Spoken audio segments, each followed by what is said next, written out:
নমঃ শিবায়।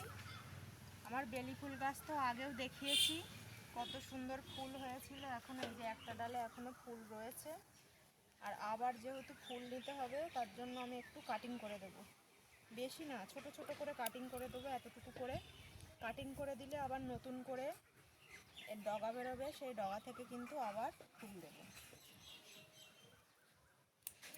আর এতে খাবার বলতে আমি গোবর সার দিয়েছিলাম, আর লিকুইড খাবার দিয়েছিলাম। লিকুইড খাবার ফ্যান, চাল ধোয়া জল, সবজির খোসা ভেজানো জল, এইসব দিয়েছিলাম। তাতেই কিন্তু আমার প্রচুর পরিমাণে ফুল দিয়েছে। আর একটা জিনিস, যদি হচ্ছে পেঁয়াজের খোসা ভেজানো জল অল্টারনেট করে দেওয়া যায়, মানে সপ্তাহে 2 দিন পর দিলাম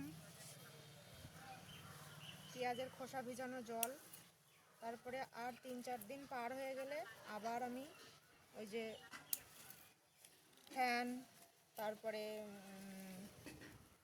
চাল ধোয়া জল, এইগুলো দিলে কিন্তু খুব সুন্দর ফুল দেয়।